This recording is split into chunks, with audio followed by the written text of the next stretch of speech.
Hello guys, this is KC Patel and welcome to Teachers Factory।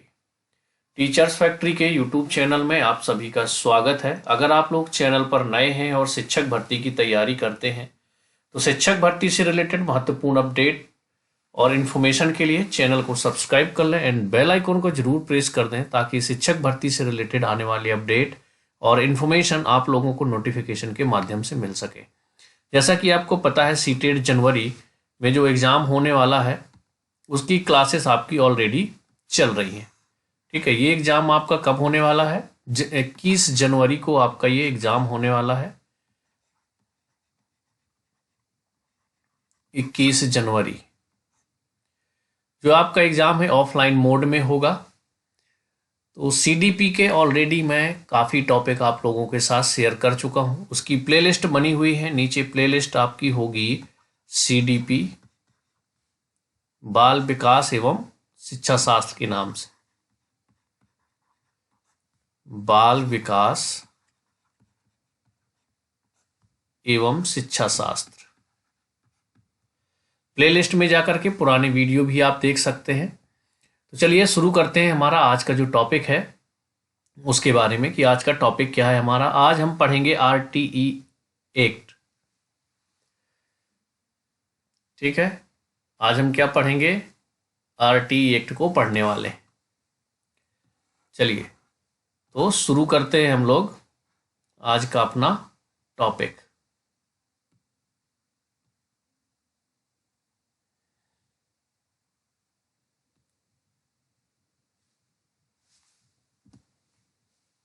चलिए, ये है RTE act 2009। इसके बारे में डिटेल से आज हम पढ़ने वाले हैं। यहाँ से आपके एक दो क्वेश्चन निकल के आएंगे सीटेट जो आपका जनवरी 2024 में होने वाला है, तो याद रखिएगा इसको।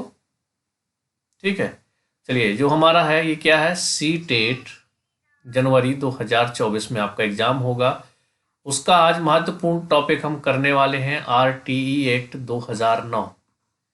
ये बहुत ही इम्पोर्टेंट टॉपिक है। इसके पहले जितने भी इम्पोर्टेंट टॉपिक और सिलेबस के अकॉर्डिंग जितने टॉपिक ऑलरेडी करवा चुका हूँ वो आपकी सीडीपी प्लेलिस्ट पे बनी हुई है। पुराने पूरे वीडियो अपलोड हैं, उसमें लिंक आपको डिस्क्रिप्शन में मिल जाएगी, तो वहां से आप जा करके देख सकते हैं। चलिए शुरू करते हैं आरटीई एक्ट 2009 के बारे में।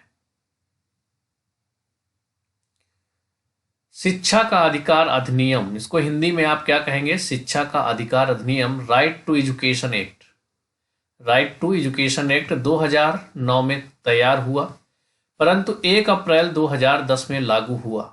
अपवाद जम्मू कश्मीर, क्योंकि जम्मू कश्मीर जो है वहाँ पर 370 ऑलरेडी लगी हुई थी, तो यहाँ पर जो भी कानून इंडिया में बनता था जम्मू कश्मीर में लागू नहीं होता था। ये पहले की बात है, लेकिन अब आपका वहाँ पर भी लागू, क्योंकि जब से 370 हट गई तो वहाँ पर भी ये रूल धीरे धीरे करके लगने लगेंगे। लद्दाख और जम्मू कश्मीर में ये दोनों को यूनियन टेरिटरी बना दिया गया है। लद्दाख एक अलग हो गई और जम्मू एंड कश्मीर आपका एक अलग यूनियन टेरिटरी हो गई। तो यहाँ से क्वेश्चन कैसे बनेगा? पहली बात तो ये है कि जो राइट टू एजुकेशन एक्ट है वो कब आपका तैयार हुआ? तो 2009 में। अगर आपसे वहीं पर प्रश्न पूछ दिया जाए जहाँ पर जो अभ्यर्थी हैं कंफ्यूज हो जाते हैं, आपका जो लागू हुआ था वो 1 अप्रैल 2010 में लागू हुआ था, तो यहाँ से प्रश्न बन सकता है कि आपका जो आरटीई एक्ट 2009 था वो आपका कब लागू हुआ था? तो 1 अप्रैल 2010 में आपका ये लागू हुआ। इसके बाद बात करें नेक्स्ट पॉइंट की। सेकेंड पॉइंट है आपका संविधान का 86वां संशोधन 2002 में हुआ था। आर्टिकल 21A के अंतर्गत निःशुल्क शिक्षा एवं अनिवार्य शिक्षा बच्चों को देने का प्रावधान है। जब आपका 86वां, ठीक है, 86वां संविधान संशोधन हुआ 2002 में, जो आर्टिकल है आपका 21A, इसके अंतर्गत क्या प्रावधान रखा गया था? निःशुल्क शिक्षा एवं अनिवार्य शिक्षा का। अगला आपका जो है 6 से 14 वर्ष के बच्चों को निःशुल्क शिक्षा दी जाएगी और अनिवार्य शिक्षा दी जाए। निःशुल्क और अनिवार्य। इसके बाद अगर हम बात करें डिसेबल बच्चों की, जो विकलांग बच्चे होते हैं उनको 6 से 18 वर्ष तक आपको निःशुल्क शिक्षा देनी होगी। तो दो एक पॉइंट यहाँ से बन गया कि जो आरटी एक्ट 2009 है उसके अकॉर्डिंग आपके जो बालक को या बच्चों को निःशुल्क और अनिवार्य शिक्षा की उम्र है वो है 6 से 14 वर्ष। अगर वहीं पर डिसेबल बच्चे यानी विकलांग बच्चों की बात की जाए, दिव्यांग बच्चों की बात की जाए, तो उनका जो एज ग्रुप है 6 से 18 वर्ष तक आपको क्या होगा, फ्री शिक्षा देनी होगी, निःशुल्क और अनिवार्य शिक्षा दी जानी चाहिए। ये आपका आरटी एक्ट के इंपॉर्टेंट पॉइंट है जो आपसे एग्जाम में पूछे जाते हैं। इसके बाद हम बात करें तो एज के अनुसार कक्षा में नामांकन का प्रावधान क्या होगा। एज के अनुसार कक्षा में नामांकन का प्रावधान होगा एज वाइज होमोजीनियस क्लासेस। कहने का मतलब अगर वो उसकी उम्र 6 साल है बच्चे की तो उसका एडमिशन फर्स्ट क्लास में होगा। मान लीजिए वो बच्चा आपका 8 साल का है तो किसमें होना चाहिए, थर्ड क्लास में एडमिशन होना चाहिए। तो एज के हिसाब से आपको बच्चे को एडमिशन देना है, ये प्रावधान रखा गया है आरटीई एक्ट 2009 में। चलिए कुछ और पॉइंट है उनके बारे में जान लेते हैं। अब आरटीई एक्ट के द्वारा जिसको निषेध किया गया है यानी कि रोका गया है जिसके लिए, वो पॉइंट आपको जरूर देखने चाहिए। चलिए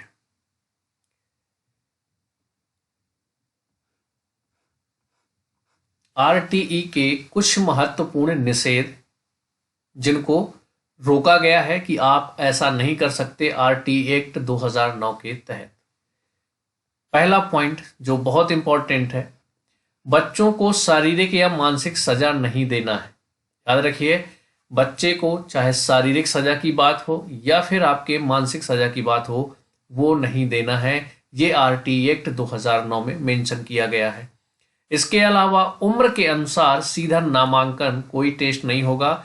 उम्र के अनुसार आपको उस बच्चे को एडमिशन देना है। अगर वो मान लीजिए कि 9 वर्ष का बच्चा है तो 6th क्लास में आपको फर्स्ट में देना है। अगर 7 ईयर का है तो 2nd क्लास में, 8 ईयर का है तो 3rd क्लास में, 9 ईयर का है तो आपको 4th क्लास में एडमिशन देना होगा। तो उम्र के हिसाब से आपको एडमिशन भी देना है। ना ही उसमें कोई आपका टेस्ट होगा, डायरेक्ट आपको एडमिशन देना है। ना ही कोई एडमिशन फीस होगी। अगर बच्चे की उम्र 6 से 14 वर्ष है और अगर विकलांग बच्चे हैं तो उनकी उम्र 6 से 18 वर्ष। इन सभी को निःशुल्क शिक्षा का प्रावधान आरटीई एक्ट 2009 में किया गया है। कोई भी एडमिशन फीस नहीं लगेगी। अगला जो आरटीई एक्ट में एक इंपॉर्टेंट पॉइंट है कि जो गवर्नमेंट टीचर्स होते हैं वो प्राइवेट ट्यूशन है वो नहीं करा सकते। ये नियम के विरुद्ध है। याद रखिए, जितने भी गवर्नमेंट टीचर हैं वो प्राइवेट ट्यूशन नियम के विरुद्ध है। अगला जो आरटीई एक्ट 2009 में इंपॉर्टेंट पॉइंट दिया गया था वो दिया गया था बिना मान्यता के स्कूल नहीं आप चला सकते। अगला, प्राइवेट स्कूल में बीपीएल ईडब्ल्यूएस छात्रों को 25% अतिरिक्त छूट का प्रावधान है। मतलब जो प्राइवेट स्कूल में है और बिलो टू पॉवर्टी लाइन में अगर बच्चे आते हैं तो 25% की छूट का प्रावधान है आपका प्राइवेट स्कूल में। यहां तक आपको पॉइंट क्लियर हो गए। ये बहुत ही ज्यादा इंपॉर्टेंट पॉइंट है। ये सब कुछ क्या किया गया है, मना किया गया है यहां पर, ये आपको नहीं करना है। अब प्राइवेट स्कूल की बात करें तो बीपीएल छात्रों को 25% अतिरिक्त छूट का प्रावधान है। अगले पॉइंट की तरफ चलते हैं। वहां पर क्या क्या मना किया गया था वो आपको पॉइंट समझ में आ गए। जैसे यहां पर देखिए, यहां क्या क्या मना किया गया था, यहां तक ये पॉइंट तक आपको मना किया गया है कि ये नियम के विरुद्ध होगा आरटी एक्ट के तहत।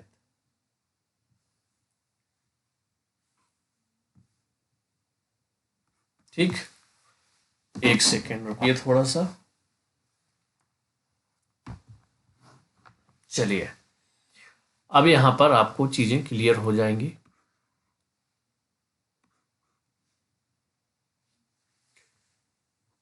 एक सेकेंड।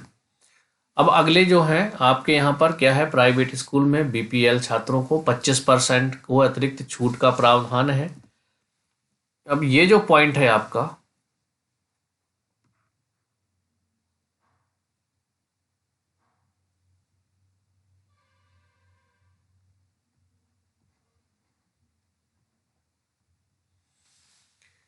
बच्चों और शिक्षक का अनुपात क्या होना चाहिए, ये यहाँ से प्रश्न बन के आप लोगों को आता है कि प्राथमिक स्तर पर अगर हम बात करें तो जो शिक्षक और स्टूडेंट का अनुपात होता है वो आपका क्या होना चाहिए, तो 30:1 का होना चाहिए अनुपात। यहाँ पर देखिए प्राथमिक स्तर के लिए बात की जा रही है। अगर प्राथमिक स्तर की बात की जाए तो बच्चे और शिक्षक का जो अनुपात है यानी 30 बच्चों पर एक टीचर आपको होना जरूरी है। यानी कि 30 आपके बच्चे हैं अगर, तो वहाँ पर 30 बच्चों के बीच में एक टीचर होना अनिवार्य है। अगर आपके 60 बच्चे हो गए, वहाँ पर आपके स्कूल में 60 बच्चे हैं, तो 2 टीचर का होना जरूरी है।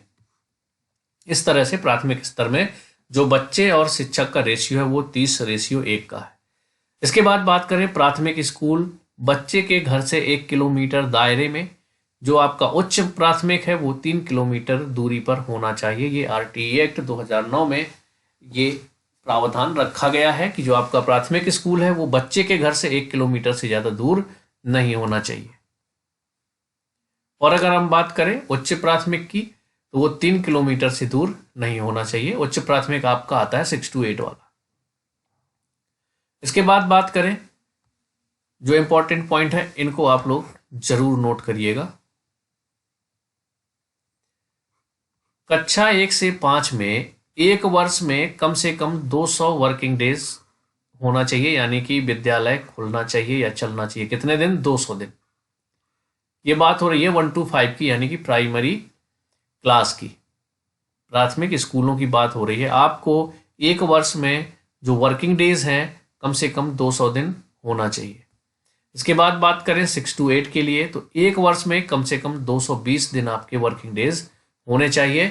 विद्यालय आपका खुलना चाहिए 220 दिन। अब यहाँ पर जो 1 to 5 के टीचर होते हैं उनको क्या बोलते हैं, तो उनको पीआरटी लेवल का बोलते हैं। पीआरटी टीचर होते हैं जो 1 to 5 के होते हैं। 6 to 10 आपके कहलाएंगे। देखिए यहाँ पर क्या होता है, 6 to 8 उच्च प्राथमिक बोल देते हैं और 9 10 कहीं कहीं पर टीजीटी, लेकिन जो आरटीई एक्ट में है तो 6th से 10th तक के लिए आप टीजीटी बोलेंगे। और 11th 12th के लिए आपका है जो है वो है पीजीटी टीचर। अब यहाँ पर जो आपका शिक्षक और स्टूडेंट का रेशियो बताया था ऊपर, तो यहाँ पर एक बार फिर से देख लीजिए। 1 to 5 के लिए प्राइमरी स्कूल की बात कर रहा हूँ, तो यहाँ पर 30:1 का रेशियो होना जरूरी है, यानी 30 बच्चों पर एक टीचर आपका होना अनिवार्य है। 6 to 8 की बात करें, यानी कि इसको एलिमेंट्री स्कूल बोलते हैं, इसमें 35 to 1 यानी कि 35 बच्चों पर एक टीचर होना अनिवार्य है। नेक्स्ट, अगर हम बात करें 9 to 10 के लिए, ये आपका सेकेंडरी स्कूल हो गया। 11 12 के लिए बात करें तो ये आपकी सीनियर सेकेंडरी स्कूल कहलाएगी। कक्षा 1 से 5 में एक वर्ष में कम से कम 800 घंटे पढ़ाई होनी चाहिए। यहाँ पर घंटे भी अगर बात की जाए तो 800 घंटा आपका एक वर्ष में पढ़ाई होनी अनिवार्य है कक्षा 1 से 5 के लिए। बात करें हम 6 to 8 के लिए, तो 6 to 8 में कम से कम आपका 1000 घंटे की पढ़ाई होना चाहिए एक साल में। ये अनिवार्य है आपका आरटीई एक्ट 2009 के अनुसार। एक शिक्षक को एक सप्ताह में 45 घंटे काम करना है। ये आरटीई एक्ट में बताया गया है बाकायदा कि आपको जो एक शिक्षक है एक सप्ताह में 45 घंटे काम करना है, जिसमें शिक्षण सामग्री प्रिपेयर का समय भी सम्मिलित है। यानी कि जो आप शिक्षण सामग्री का यूज करते हैं उसके लिए प्रिपरेशन जो आपको करनी होती है वो भी इसमें इंक्लूडेड है। जब जो आपके टीचर होते हैं, जो चिल्ड्रन होंगे, जो बच्चे होंगे, अगर 150 से ऊपर है तो वहां पर आपके 5 टीचर होंगे और एक हेडमास्टर। एक क्या होंगे? हेडमास्टर होंगे। अगर बच्चों की संख्या 150 से ऊपर है तो 5 टीचर और एक हेडमास्टर। चलिए, ये थे आपके सभी इंपॉर्टेंट पॉइंट ऑलरेडी जो मैं आप लोगों को बता चुका हूं। इतने पॉइंट याद रख लीजिए। अब आरटीई एक्ट 2009 से आपके जो क्वेश्चन कैसे बनते हैं उसकी बात करें हम कि किस तरह से आपके एमसीक्यूज पूछे जाएंगे, तो ये सेशन जैसे ही हमारा थ्योरी खत्म होने वाला है, 3-4 टॉपिक और हमारे बचे हुए हैं, बहुत जल्द आपकी ये थ्योरी खत्म हो जाएगी। उसके बाद हम टॉपिक वाइज एमसीक्यूज करेंगे। जैसे हम लेव वाइगॉस्की की बात करें, जीन पियाजे की बात करें, हावर्ड गार्डनर की बात करें, ग्रोथ एंड डेवलपमेंट यानी वृद्धि और विकास की बात करें, हर एक टॉपिक के किस तरह के क्वेश्चन आपसे पूछे जाते हैं एग्जाम में और कैसे प्रश्न आने की बहुत ज़्यादा उम्मीद है, किस तरह से लैंग्वेज को चेंज करके आपसे प्रश्न पूछे जा सकते हैं, सभी प्रश्न हम लोग एक एक करके टॉपिक वाइज आपके एमसीक्यूज करने वाले हैं। बहुत जल्द 2-3 दिन में सभी टॉपिक आपके ये खत्म हो जाएंगे। तो चलिए मिलेंगे नेक्स्ट वीडियो में। अगर आप लोगों को कोई डाउट है तो कमेंट्स में जरूर बताइएगा, तो कोशिश करूंगा कि आपके जो डाउट है वहीं पर क्लियर कर दूं। अगर आप लोगों को वीडियो अच्छा लगता है, आपको कंटेंट अच्छा लगता है, तो फिर आप ज़्यादा से ज़्यादा लोगों तक शेयर करिए। अगर अच्छा लग रहा है तो लाइक करिए और अभी तक अगर आपने चैनल को सब्सक्राइब नहीं किया है तो ज़रूर सब्सक्राइब कर लीजिए। फेसबुक पेज पर देख रहे हैं तो फेसबुक पेज को फॉलो कर लीजिए। चलिए मिलते हैं हम लोग नेक्स्ट वीडियो में।